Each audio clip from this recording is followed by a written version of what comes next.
A message from the Snake. Did your father also take the citizenship test, and is your father a citizen? He did not, and that's a choice that he has made for familial reasons, but my mother did. And I think that every immigrant who comes to this country in order to become a full voting citizen has to do the same. And I believe in being consistent about my policies where... So your father is not a citizen of the United States? He's not. Okay. And your mother, when did your mom take the citizenship test? Was it before or after you were born? After I was born. After you were born. Okay.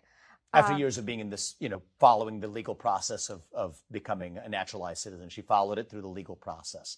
And so you gained citizenship through birthright then? Well, but you gain citizenship through birthright citizenship in that sense too, right?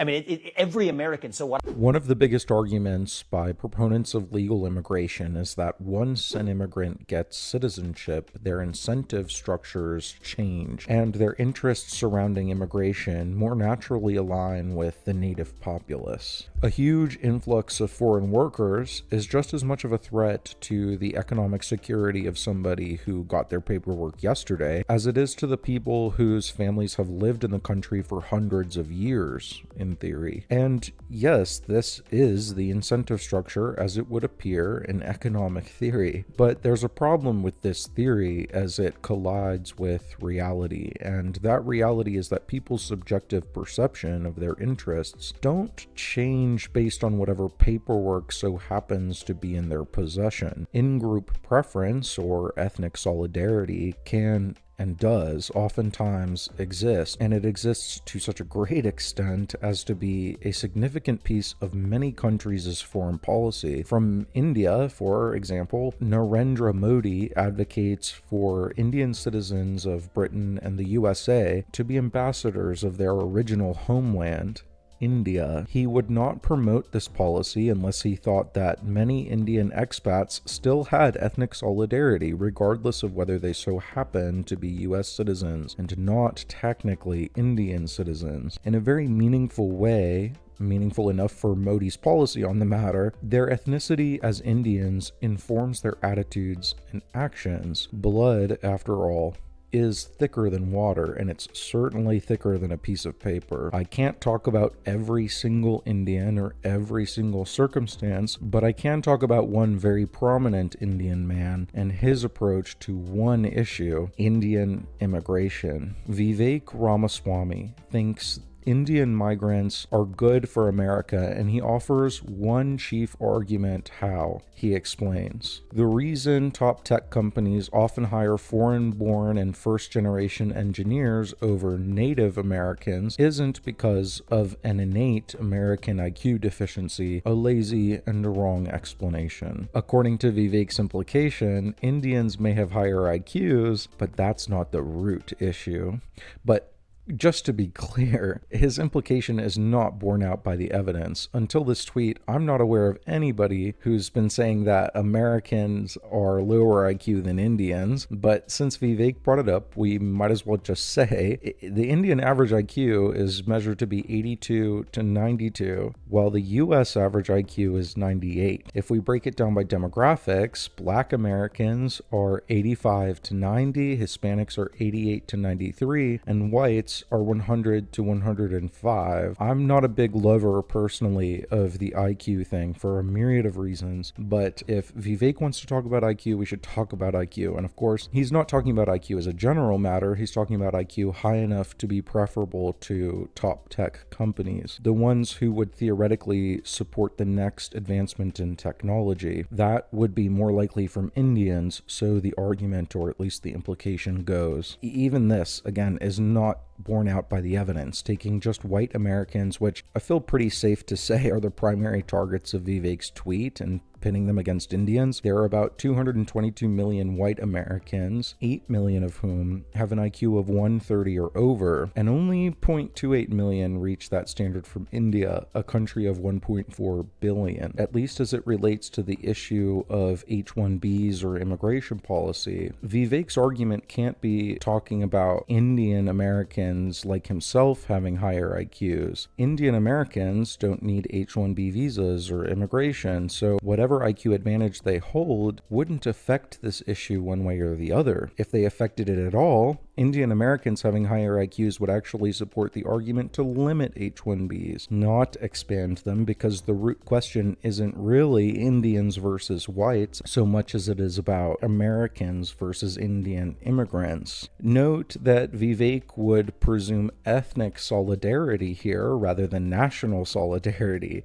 and we will certainly get back to that, but the point is, none of this IQ data really supports the case that we would need to bring in more Indians. It indicates that, if anything, the American population is a far more promising talent pool. So it's no wonder that Vivek characterizes this explanation as wrong, because if people genuinely believed it, it would deeply weaken the case for employing Indians, despite his misleading framing to the contrary. He continues, a key part of it comes down to the C word, culture.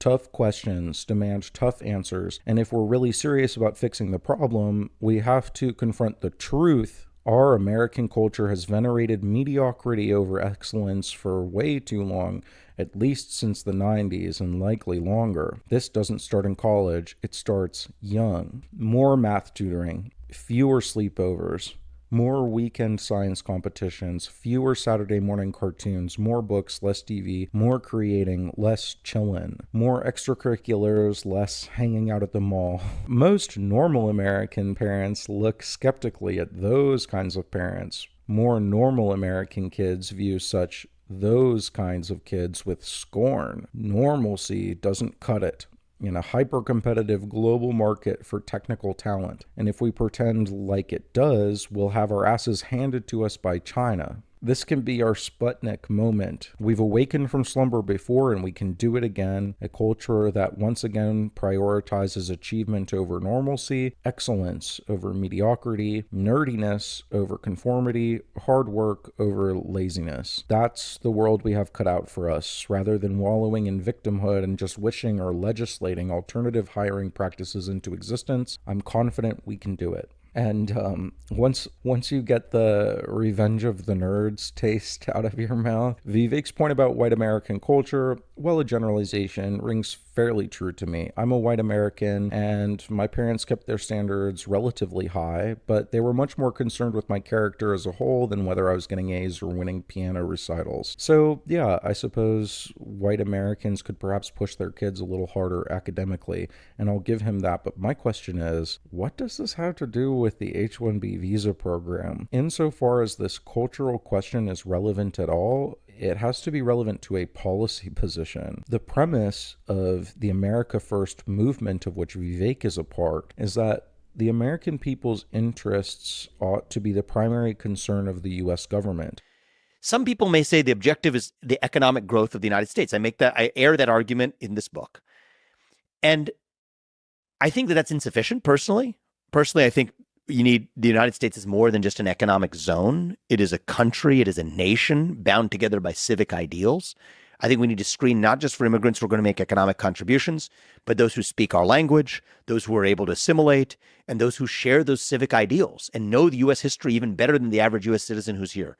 That's what I believe. Not corporations, not everybody everywhere, but just regular Americans. In trade policy, for example, the same logic has been stated again and again. Industries should value America and Americans enough to put their factories here, or even to buy more expensive American steel. This is the civic goal of America First. So it's self-contradictory to bash foreign competition in manufacturing while praising it in tech. It's unfair for American workers to compete with Vietnamese, Chinese, or Mexicans because American workers are entitled to higher wages, overtime, and legal recourse. This is a value of ours. A progressive value, I might add, and one for which, far from scolding Americans for their labor standards, the America First movement has consciously doubled down on again and again. Does this same logic then fail if the workers are brought from around the world? You're still telling American workers to compete with everybody everywhere and therefore lowering the value of their work. This H-1B stance sort of sticks out like a sore thumb from this political outlook, requiring its proponents to oscillate wildly between condemnation of companies for offshoring because the native U.S. population works too little for too much pay, then turning around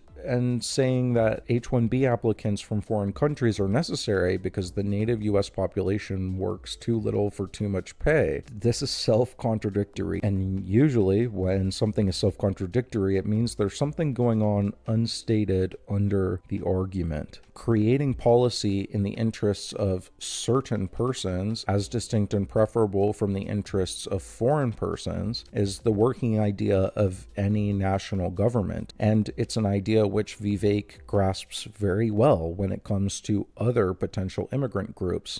And the North Star for me is I want the policy that helps the United States citizens who are already here. What's that policy?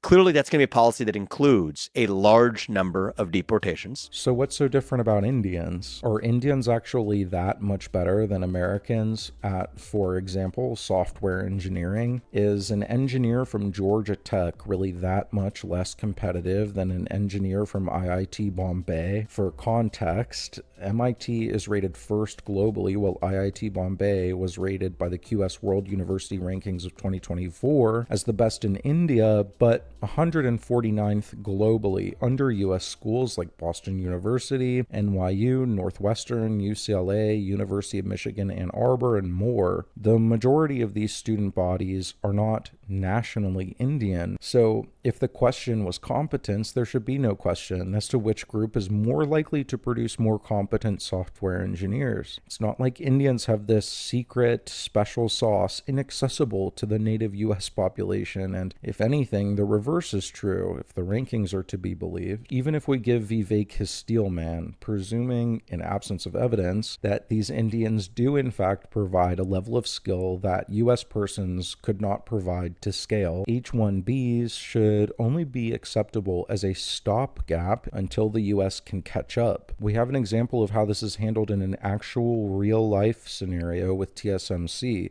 where we genuinely can't do what they do, so we try to onshore the work and get our native capacity to standard so Americans don't have to rely on foreigners. This is not the implication of Vivek's tweet. From Vivek's tweet, one can only conclude that Indians are so much better, more studious and driven down to a man, that it will take an overhaul of the entire culture in order for the native population to achieve a comparable level of excellence. And that's his point of view, but that's not a temporary matter like the H-1B visas are supposed to address. Based on that, the H-1B seems to be a step for permanent immigration rather than a temporary stopgap for 6 years at most. And again, Vivek understands this perfectly well as it applies to other types of immigrants.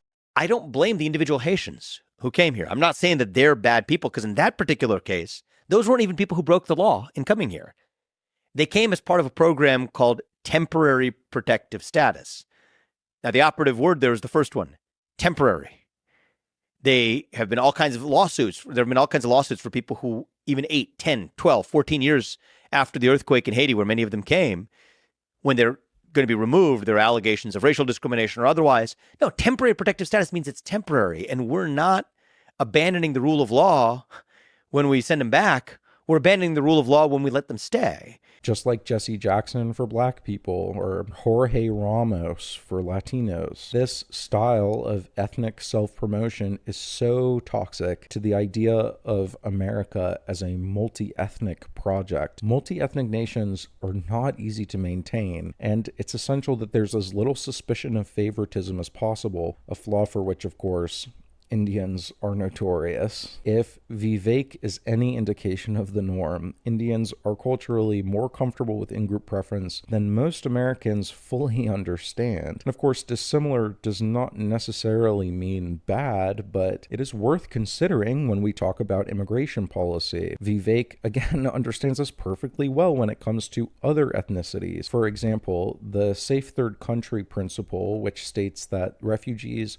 ought to claim asylum in the first country in which they arrive. Used most prominently for refugees from South and Central America, the argument goes that Mexico or some other Latin American country is better suited to serve these refugees given their linguistic and cultural similarities. It's a question of suitability, and here again, Vivek agrees with this principle. So safe third country means even if somebody's claiming to seek asylum from political persecution, we'll move them to another country that doesn't have to be the United States of America that they passed through, say Mexico, before actually coming here. I can't help but feel like the tacit assumption supporting all of these instances of in-group preference from Vivek is that Hispanics are just lower and Indians are just higher. And that's the conundrum of in-group preference amongst migrant groups in general in the first place. This is the same problem faced by Ann Coulter here. So I don't want to live in Ireland. I don't want to live in Scotland. I wanted to live in America.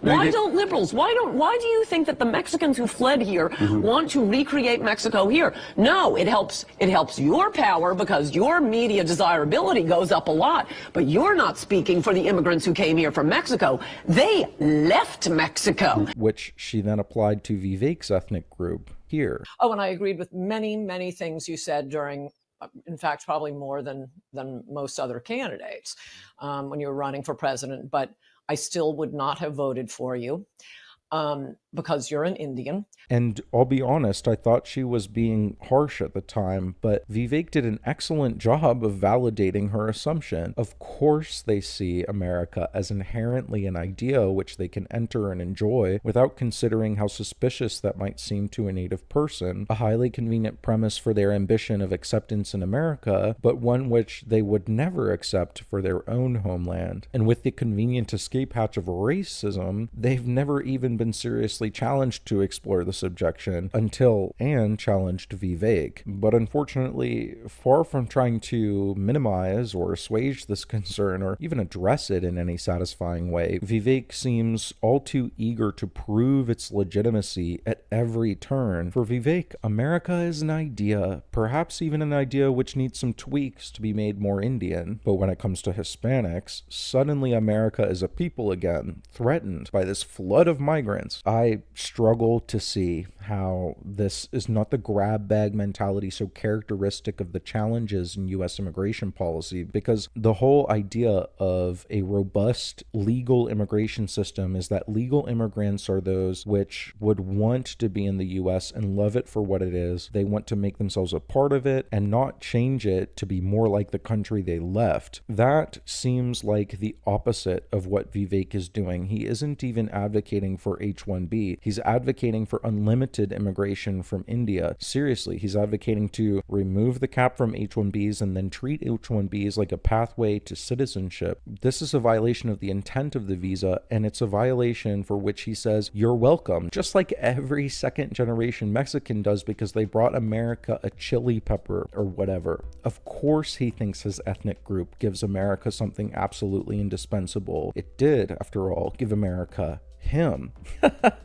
Just like any other unassimilated immigrant line, he thinks the Indian way is the best, and he also happens to be an Indian. But there's already a whole country built on Indian values, and that country is India. Americans are not interested in the US becoming more like India. Americans are already hardworking and educated. Americans lead the way in R&D and innovation, and you know who we're doing better than? You guessed it, India. This is so crazy to even have to say because India isn't even a developed country, and I think we all wish them well on their plans to get there by 2050, but that doesn't stop being the case just because Vivek didn't get enough credit for being valedictorian. So why then would practically unlimited immigration for India be a good thing for us to support? Us, meaning native US persons who think that Vivek's critique of our culture is not valid enough to justify bringing unlimited glorified middle managers from the third world who will, like Vivek, say, you're welcome. This guy is hanging on to being bullied in high school and seriously expects us to look at this as a firm basis for public policy and immigration. I mean, come on. The bottom line is most Americans are down with the concept of H-1B visas, provided they are what they say they are, temporary and necessary. From the way Vivek talks about it, he doesn't seem to believe that it should be temporary at all. And the reason he thinks it's necessary seems to be because Indians are just that much better than Americans. But if we accept that Indians are that much better than Americans, the root of the question would then be, well, how do we get Americans up to speed while the H-1B visas supplement the difference, which was their entire point all along? Most Americans do not like the idea that H-1Bs should be used as a backdoor for immigration, effectively eliminating their chance to ever make up the difference. And this issue is further agitated by the idea that Indians prefer other Indians to an unfair degree, retroactively justifying their in-group preference by saying that they really are just that much better, just like Vivek did here.